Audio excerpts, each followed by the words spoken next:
Hello, welcome to Freeman's Free For All Fridays. I'm Freeman Voiles, and welcome back. This is episode 8, I believe. Going strong. I hope to continue these up as long as possible. Right now, you might notice I'm in the same outfit that I wore for the podcast this week. I ended up recording these all on the same day, so that was fun. Very eventful. But yeah, today we are going to be talking about something I'm struggling with a lot, like something I've been really thinking about lately. But again, if you are new here, thank you for coming. Thank you for joining the Patreon. It means so much, everything you guys are doing for us. We're really grateful for this community that we've got. I know I personally am grateful. I know I have seen this community uplift me in ways that I never thought it would. I believe we're on the up. I believe that we still have so much more to see. And you guys are part of that. You guys are a part of like the initial stages of TOG. And I mean, imagine if you could be part of the initial stages of like Students for Life or like, I don't know, Turning Point or something. Some kind of big thing that like you might have never thought would be big and then it was. That's kind of what I like to imagine we're doing here, but I don't know. We'll see what happens, but God's plan for us, it means a lot that you guys are here, even if it doesn't make it as big as any of those organizations. It's still really good to be here and just to be responding to God's call, and you guys are responding to God's call by being here and by being supportive. So thank you all for your continued support. We are so grateful, and I'm excited to dive in with you today on this conversation. So my Freeman's Free For All Fridays are essentially 20-minute long blips. Also, did you guys notice we made a new logo for it? Thank the Lord. That other logo was so horrendous. I made that logo in like 30 seconds. But this new one I was able to spend time on and like think about, so I was really proud of it. So I hope you guys are enjoying like the new like spinny circle logo. Anyways, just wanted to pat myself on the back for that. But again, if you're new here, these are 20-minute long conversations that I'm able to have with you guys when I'm able to pull you guys aside from the actual podcast. Because during the podcast, we talk about pop culture, we talk about things that are happening now. What I would like to do is have conversations that are evergreen, have conversations that we can look back on, conversations that we've been having for a while, Christians have been having for a while, and we're going to continue to have.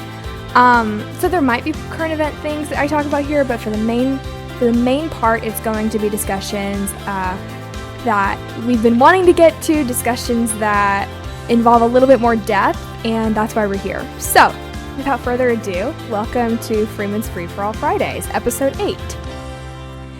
So, as I mentioned, every time I do something in a free-for-all, it's because I've been working on this one thing. Like, it's never like, something doesn't come to me because I have this like totally figured out. It comes to me because I'm like, that's what I've been working on this week, or that's what God has put on my heart this week for, me to be thinking about. So something I've been thinking about in my own life has been positive thinking.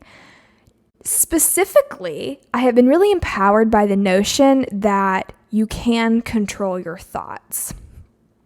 I know that like in theory you can control your thoughts. Like I know I probably shouldn't think about like running someone over, like if the thought comes to my brain randomly, okay, push it aside, not something that we need to be indulging in, move on. But I haven't been able to think about it in terms of like, oh, I just thought something like kind of unkind, or something that like maybe doesn't really like shock me or startle me. Just really not helpful things, but also not like wildly problematic things.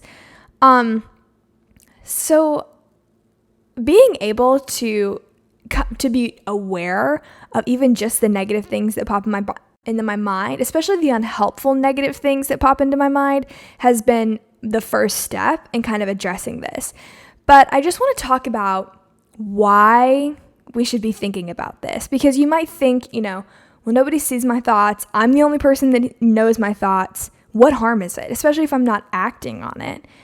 Well, Winston Churchill says that the positive thinker sees the invisible, feels the intangible, and achieves the impossible.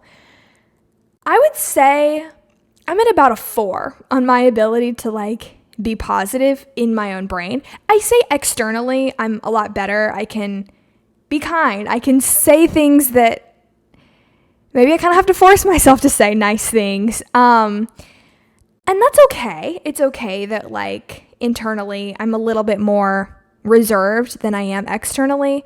My inner dialogue is not quite the same as my outer dialogue, but a 4, like that means like 6 out of 10 things that pop in my mind throughout the day are negative. Like it might be, why did that person not tip? Are you kidding me? Like really? I mean, you've got 2 feet. Like I see that you're living in a beautiful apartment. Why would you not tip, Or like road rage, because as a DoorDasher, like I always am like super stressed about getting to my place, like on time, whatever it might be. Like I have a lot of negative thoughts throughout the day, and it's usually about other people, not often about me, but when I do think something negative about myself, it hits, it really sticks, because normally when I have a negative thought about myself, I really think it's true. And there's something so inspiring about the idea that you theoretically can divide, you can make a mental note of what is of you, what is of the Lord, and what is not of you, and what is not of the Lord. Like Jesus says, your thoughts are not my thoughts. Your ways are not my ways. So just because we have a thought does not mean it's of God. And I think that's fine in theory, but like, again, being able to really recognize that thought, that's not Freeman. That's not the God-fearing Freeman that I am. That thought was Satan. That thought was not me. I know for me, I believe that deep down, saying negative things and putting myself in like negative situations emotionally, I almost feel like it's preparing me for like the inevitable when I will be in some kind of like hard situation. Like for example, I might like test myself. Like, okay, you're at an in-law dinner and someone mentions this. What do you do? Or like you're at work, a coworker says she just had an abortion. What are you going to do? What are you going to say? And like, while it's good to have like an idea of your talking points, in general, there is no benefit in me focusing, like spending an hour, maybe 30 minutes, maybe 15, but sometimes it's been up to an hour, I'm sure. And I'm sure that like I feel like my brain goes in circles, so I'm sure it's not like a consistent hour, but like I've probably spent hours putting myself in situations and testing myself to see if I can get out of that situation. I don't know if this is resonating with any of you guys. Maybe this is just like a really weird Freeman thing, but like it's really not helpful because I'm just afraid of sounding stupid. So I test myself so that in any situation that might occur, I'm prepared. And that's an example of like needless negativity. Like it's not helping to imagine that like, well, then she chimes in. But what if she says that? Like, not helpful, Freeman. Not helpful. I don't know if you do this. I don't know if subconsciously you're afraid of something, so you rehearse over and over how you might handle that. But to a point, it's not helpful, and it's an example of negativity getting the best of us. Because ultimately, like, life is unpredictable. So there is no sense in trying to prepare yourself for every outcome. I know I've prepared myself, well, what if my child is diagnosed with Down syndrome in utero? Or what if I have a miscarriage? What am I going to do? Am I going to tell? Am I going to tell? Like, who am I going to tell? When am I going to tell? Like, and like, I cannot possibly know any of those answers right now. Like, of course, I will love my child if my child is diagnosed with Down syndrome in vitro, or in utero. Like, why do I have to rehearse like telling my family like this awful news? Like, seriously, guys, seriously. That's examples of my negativity taking control of my brain. I want you guys to kind of think about examples that you guys have. Of course, I want to mention, it's important that like we do, negative thoughts aren't always of Satan, right? There are negative thoughts that you do need to indulge. Like, I'm not happy in this relationship, or I'm not happy in this work condition. You know, those are things you really need to indulge in a constructive way, not a hurtful or unhelpful way. But I think you guys, I mean, if you're a podcast listener, if you're a Patreon, I think you guys have an idea of how to sense when a thought is or isn't helpful. Author Joyce Meyer writes in her book, Habits of a Godly Woman, and I can show you guys a picture if you ask me for it, but it's a really short read. She writes that we can literally change our lives by changing our thoughts and words. And I want to do another podcast about words, but right now we're going to start with thoughts, because thoughts inevitably lead to action and lead to words and lead to outcomes and situations, and they literally can like control our life's path, our thoughts. We become what we think, she writes. She writes how in her own life, she has been able to see her thoughts transform her outlook on life, and in that way, she has actually been able to like become a more positive person and have better outcomes. Like, people that think positive thoughts actually are more successful. And it makes sense. They think they are going to be successful. They think they are qualified. They believe people aren't out to get them. People don't hate them. Better outcomes result. The Apostle Paul writes, we should take captive every thought and make it obedient to Christ. How might that look? Maybe I'm frustrated and I don't have enough money because I don't have enough money to enjoy, the finer things in life or whatever. Maybe I'm annoyed because my hair looks disgusting and I just would love to get it cut. I feel like it's been too long. I would love to get it cut. By acknowledging this frustration, I can also remember, what God says about sacrifice. I can remember what the Bible says about having a poverty mentality. So there are ways that we can take negativity, we can take what was meant for evil and change it for good and look at it through God's lens. I know something that I want to start doing, and I've honestly been too afraid to do the last few days. I want to jot down a tally for every thought that pops in my brain that is not of the Lord. I'm pretty sure there's not enough paper in the world. But I want to maybe even just carry around a pen with me and write down on my hand, tally, tally, tally, and reflect on, was that an easy thing for me to push that thought? Or maybe if I even have time, maybe I can write down the thoughts that come to my mind repeatedly throughout the day, the negative thoughts that come to my mind repeatedly throughout the day. And I think that I know for me, writing things down really helps, because if I can start seeing patterns, or if I can start seeing times of day, those things are going to really help me in determining what changes do I need to make. Okay, it looks like 3 p.m. And I know for me, 3 p.m. is a horrible time. It's between lunch and dinner. So I come home, I'm annoyed that I probably haven't made enough. My car is exploding, sitting out in the sun. I'm usually hungry.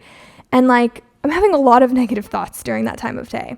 I'm also having negative thoughts when I'm trying to deliver to someone's apartment and they live on the 50th floor of some sky high apartment in Uptown, and my car, I'm afraid, is going to get towed. those are moments that like I really need to be making an effort to not indulge negative thinking. And I don't think that my negative thoughts are going to go away overnight. But if I'm able to acknowledge them and maybe even try to think about what a nice day it is, or think about how nice it is that my car has AC, or think about how nice it is that they at least tipped for all this trouble. They gave me $5, so that's something. Or just listen what music is on. While I'm waiting for this person to respond, this is a good song. I'm going to crank it. You know, those are ways that we can shift our thinking from what was originally meant to be bad, negative, into something positive. I know that I have never really made an effort to control my thoughts. I never thought that was really possible. I know that there have been times where something crazy has popped into my brain and I've been like, oh, I'm not going to indulge that. But I think just those small ways that we're letting ourselves become prey to negativity, I think that's what's going to kill us. That's going to be the silent killer. Like, we all know not to like think about crazy things, or like at least not to overindulge in them. You know, things pop into our brains. But if we're able to acknowledge the smaller ways that Satan is really creeping in and we've let him, that's when change is going to start. So I encourage you to think about, like, what are those negative things that pop into your brain that just aren't helpful, that like you could do without, that aren't going to change any outcomes? Like, there are negative thoughts that will change an outcome. I can say, like, this traffic is insane. Like, I'm going to have to figure something out because, like, their food is going to, like, melt, you know? Like, those are good negative thoughts. Those are thoughts that are helpful and constructive. Again, what are those negative thoughts that are unhelpful, like, problematic, and not of the Lord? Because we also know, and this is something I talk about a lot, the Bible says that we need to think about whatever is good. And I don't know the actual wording, but it's something like whatever is good, whatever is right, whatever is true, whatever is holy. Think about those things. And I'm really interested to see kind of like where this goes. I feel like this is going to be like a 5-year process, learning how to notice a thought that is not of the Lord right when it comes to me, and learning how to reorient it in a way that is of the Lord. Or just neutral, like just think about the sun or like the stars right now. You know, I think that is going to be a really fun journey that I'm going to embark on, and I hope you will too. I think we can all work on this a little bit. I think that this is like a superpower. The ability to control your mind is a superpower, at least for me. That is like so foreign to me. So I really hope that you guys resonated with this a little bit. Maybe you did, maybe you didn't. I want to have a conversation about the importance of our words, because I think that we know it, but like, how often do I really make an effort to bite my tongue? Not often, because usually what I have to say is funny, even if it's mean. So backtracking those kinds of things. Anyways, let me know how it goes. I'll be praying for you to use this superpower that God gave you.